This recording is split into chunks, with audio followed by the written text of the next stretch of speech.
Levantou-se então uma tempestade dessas tremendas, com vento forte, o que era, aliás, comum no lago.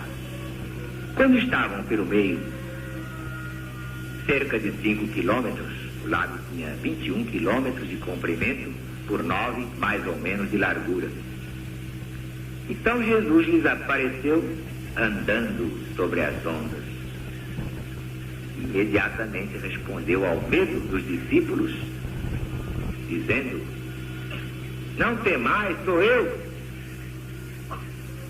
E chegaram à outra margem.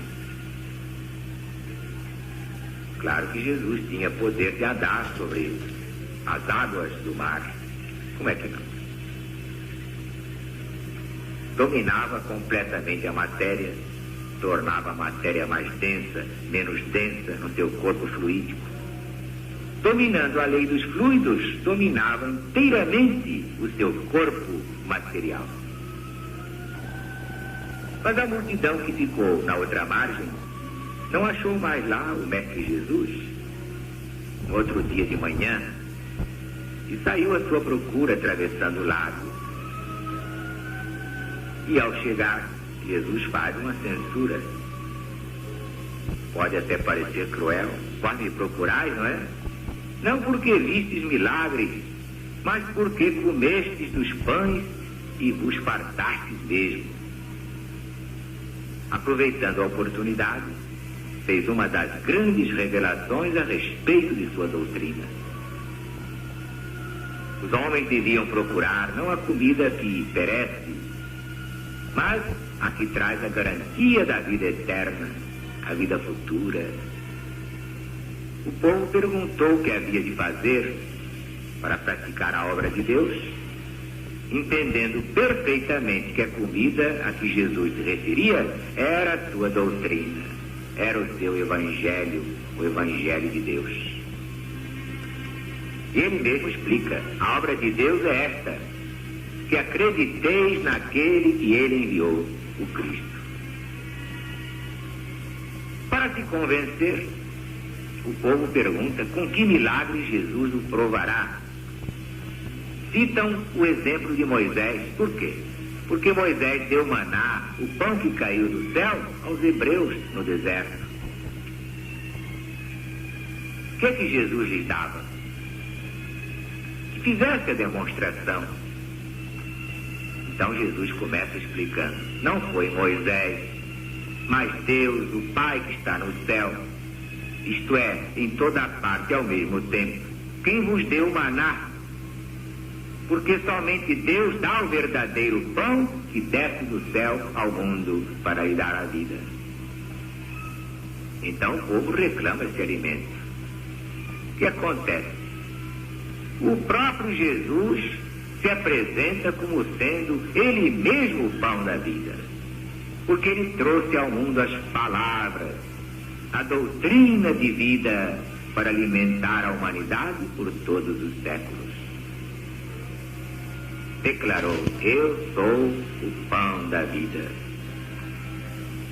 E explica logo a seguir, bem claramente, para não deixar dúvidas, que ele falava da sua doutrina. Quem vem a mim, de modo algum terá fome. Aquele que crê em mim, nunca jamais terá sede. Quer dizer, o pão é espiritual, é a doutrina, é a palavra, são os seus ensinamentos. O vinho que descedenta, e Jesus disse mais tarde: eu sou a videira, é a vida espiritual de união com Ele. No versículo 37, há uma palavra de suma importância: todo aquele que Deus me dá, virá a mim. E todo aquele que vem a mim, de modo algum, eu lançarei fora. Ora, se compararmos com a outra palavra de Jesus: Pai, assim como me deste poder sobre toda a humanidade, a fim de que conceda a vida eterna a todos aqueles que me tens dado, vamos encontrar estas palavras no capítulo 17 desse mesmo Evangelho. Então poderemos concluir que a humanidade inteira é de Jesus, pertence a Jesus. E como ele não lança fora ninguém que o busca para se salvar, a humanidade toda já está no caminho da salvação. Uns demoram mais porque se obstinam na ignorância e afundam nos prazeres materiais que causam o tédium vitae, não resolvem nada. Muita gente que bebe, muita gente que joga, faz outras coisas e, entretanto, não é feliz. E um dia vai cansando, diz, o Zaru está com a razão, e vem para ele beber e faz muito bem. Mas compreendemos assim a impossibilidade, o absurdo de asseverar que aqueles que se salvam são minoria absoluta. Todos sairão desse inferno e se salvarão pelo conhecimento da verdade. Isto é confirmado pelas palavras seguintes. Ouçam bem, por favor. Eu desci do céu, não para fazer a minha vontade, mas a vontade daquele que me enviou. E a vontade daquele que me enviou é esta: que eu nada perca de tudo que ele me tem dado, e eu ressuscitarei no último dia. Mas os judeus protestaram. Como diz que é o pão que desceu do céu? Não é ele o filho do carpinteiro? A dificuldade em aceitar Jesus é porque não pertencia ao sacerdócio, era um simples irmão operário. E se eles conheciam o pai e a mãe de Jesus, como podia dizer que desceu do céu? Então Jesus replica: não murmureis entre vós, ninguém pode vir a mim senão trazido pelo Pai. Mas está escrito nos profetas: todos serão ensinados por Deus. Quem duvidar, pegue o livro de Isaías, capítulo 54, versículo 13. Deus quer que todos os homens se salvem. Então Jesus acrescenta: todo aquele que tem ouvido e aprendido do Pai, vem a mim. E nesse ponto Jesus avança mais na sua doutrina. Ninguém viu o Pai, mas eu sou o pão da vida. Os vossos pais comeram maná e daí? Morreram. Mas eu não, eu sou o pão eterno. O pão que eu darei pela vida do mundo é a minha carne, e quem o comer viverá eternamente. Ora, foi uma coisa tremenda, um grande escândalo, esta frase entre os judeus. Por quê? Eles entenderam que Jesus daria de comer a sua própria carne. Estava dando lições de verdadeiro canibal, antropofagia.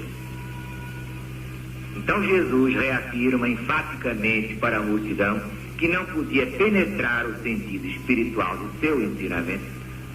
Se não comeis a carne do Filho de Deus e não bebeis o seu sangue, não tendes a vida em vós. Quem come a minha carne, quem bebe o meu sangue, tem a vida eterna. Porque a minha carne é verdadeira comida, meu sangue é verdadeira bebida. Quem come minha carne e bebe meu sangue, permanece em mim e eu nele. Quem de mim se alimenta, viverá por mim. Este é o pão vivo que desceu do céu. Quem come esse pão, viverá eternamente. E todas essas coisas Jesus ensinava na sinagoga de Cafarnaum. Mas os próprios discípulos de Jesus interpretaram suas palavras ao pé da letra. Como é? Tinham de fato, então, de comer a carne dele, beber o sangue dele? Ué, como poderia ocorrer semelhante coisa? Mas a estes, aos discípulos, aqueles que já tinham capacidade de entender, Jesus explica: o Espírito vivifica, a carne para nada aproveita. As palavras que eu vos tenho dito são espírito e vida. Só os iniciados nos meus ensinamentos podem entender o que eu ensino simbolicamente. Minha carne é o meu evangelho, meu sangue é a minha palavra. Só o espírito pode dar vida, a carne para nada vale. Minhas palavras são espírito e são vida. Claro que não podem ser interpretadas ao pé da letra, mas pela compreensão espiritual. Como dizia São Paulo, as coisas espirituais se discernem espiritualmente. Do contrário, parecem loucura. Diz mais São Paulo, a letra mata, o espírito vivifica.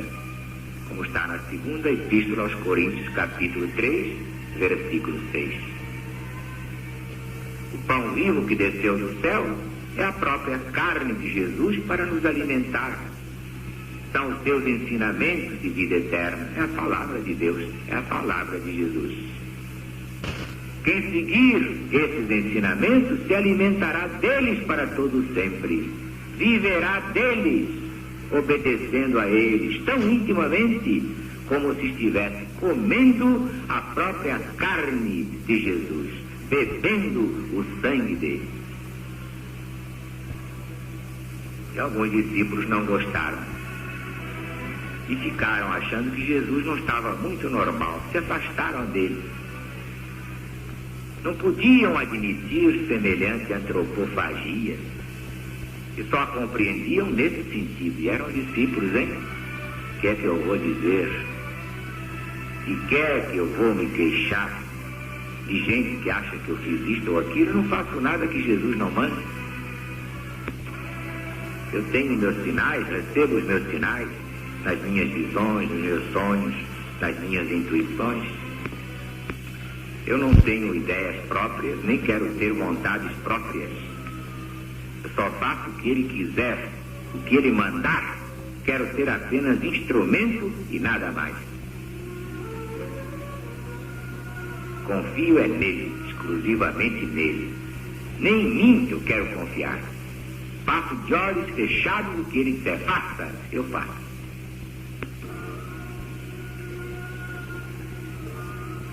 Mas Jesus perguntou também aos 12 se eles queriam ir embora, como os outros foram. Vemos que Jesus prefere perder todos a modificar o ensinamento da verdade, a desobedecer ao chefe divino, ao Cristo planetário, ainda que fique sozinho, mas a verdade ele a dará, custe o que custar.